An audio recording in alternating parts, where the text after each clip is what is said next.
Tonight's talk is consciousness, creativity, and the brain. And if you have a golf ball-sized consciousness, when you read a book, you'll have a golf ball-sized understanding. When you look out, a golf ball-sized awareness. And when you wake up in the morning, a golf ball-sized wakefulness. But if you could expand that consciousness, then you read the book, more understanding. You look out, more awareness.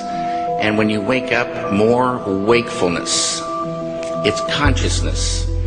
And there's an ocean of pure, vibrant consciousness inside each one of us. And it's right at the source and base of mind, right at the source of thought, and it's also at the source of all matter. There is no matter as such. All matter originates and exists only by virtue of a force which brings the particle of an atom to vibration and holds this most minute solar system of the atom together. We must assume behind this force the existence of a conscious and intelligent mind. This mind is the matrix of all matter. Matter seems like a good place to begin. The solidity of the world seems totally indisputable. As a fixed thing that you can see and touch, your body is also reassuringly solid. But beginning with Einstein, modern physics has assured us that this solidity is a mirage. All of physical matter, everything we have around us, is the result of a frequency. And what that also means is that if you amplify the frequency, the structure of the matter will change. What this self-contained system is a hologram. It's what I call the super hologram. Everything within it is an expression of that hologram. This is one of the great characteristics of a hologram, is that every part of a holographic picture is a smaller version of the whole. It's as if reality is so connected that when you look at one small part, you can see things about other parts. That the entire whole is contained in the part. And in a sense, you can't divide reality up because we're cutting up a hologram. We can't find where one particle is because it's always a reflection of all particles. In a hologram, the whole pattern is whole and complete unto itself. And if you were to take any little portion of this whole out and examine it closely, you will see the entire pattern repeating itself again and again and again. Anywhere in this pattern, if we were to change one little aspect on any one of these little holograms, that change would be reflected throughout the entire system. Quantum physics has revealed what ancient masters knew. Matter does not exist. The concept of substance arose from the philosophy of Aristotle, and from that concept came science's conception of matter. The fact of the matter is that the substance of the universe is consciousness. Belief that the substance of the universe is matter leads to what I call a fear-greed dichotomy, as people in their quiet desperation attempt to accumulate as many material possessions and riches as possible. In fact, the substance of the universe is consciousness. Therefore, it is behavior that is important. If you get into the realms of fear, fear is a very slow, dense vibrational state. And the more you embody fear, and the whole of this manipulated society is globally is structured to make us fear, to make us have stress, to make us worry about tomorrow, and have guilt about yesterday, and forget about now. It brings us into a slow vibrating dense state. We should be very careful about what we believe about the future. The more you attach to a belief system, the more, if reality is holographic, you're helping create it by believing it. And you know, the great clairvoyant Edgar Cayce said that our every thought, that reality is built out of thought, and our every thought starts to build reality, and we're like, every thought is like a spider, we're like spider spinning web, and that web starts to build and build. Information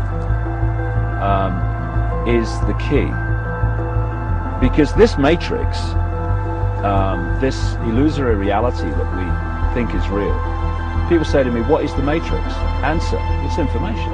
Information creates fractals. As information flow increases, the number of fractals, mathematically speaking, increase.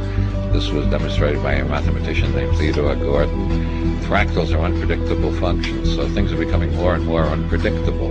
When you start getting into fractals and chaos theory, when you look at it in terms of a society, this is where it starts to cross over into the so-called Illuminati or the negative elite, the world leaders with their philosophy of order out of chaos. There is some truth to that, in the sense that when the system becomes highly destabilized, there will be random shifts that suddenly self-organize into higher complexity. At the subatomic level, reality behaves in accordance with the expectation of the observer, or the measurer, the scientist. Why is that remarkable? Because everything in the universe is composed of those subatomic particles. These atoms are particles that are whirling at lightning speeds around huge empty spaces, and the particles aren't material objects. They are fluctuations of energy and information in a huge void of energy and information. And what the science now is showing is that when you can change the field that the atom is in, you change the atom. And we're made of those atoms. So when we have feelings in our hearts, we're changing the field that connects the stuff everything is made of, and we literally are altering our physical reality. Once you establish the reality we live in, and the nature of what the physical body is, it's a biological computer, and the nature of what we are, which is consciousness,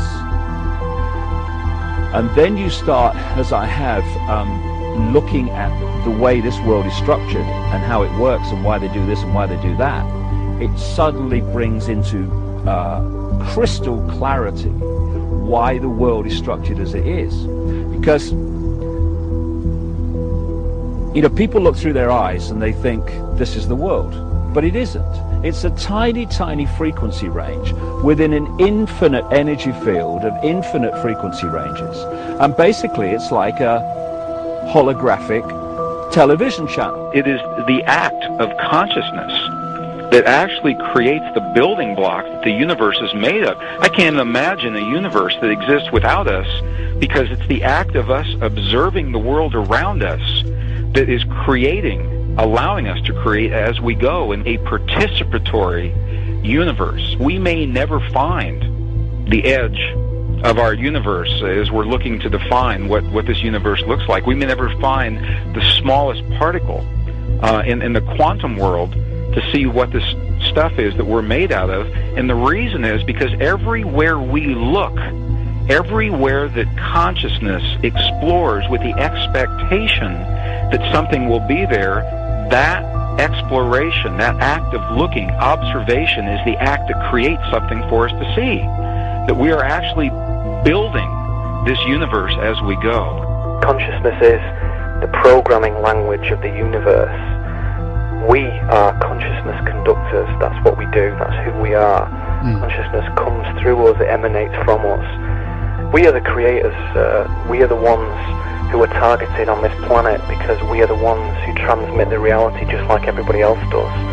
If you switch your brain off and you are sucked into the mainstream media illusion, we must understand that we are being used because we create reality. So if we are manipulated in a certain way, and if we are modulated in a certain way, then our creation becomes not ours but somebody else's.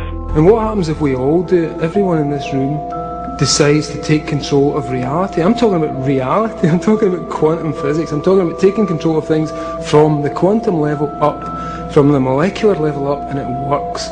One of the things we're actually dealing with is as I say, some kind of operating system that can be hacked using words. The world is like a ride at an amusement park, and when you choose to go on it, you think it's real, because that's how powerful our minds are. And the ride goes up and down and round and round. It has thrills and chills, and it's very brightly colored, and it's very loud, and it's fun for a while. Some people have been on the ride for a long time, and they begin to question, is this real or is this just a ride? And other people have remembered, and they come back to us and they say, hey, don't worry, don't be afraid, ever, because this is just a ride.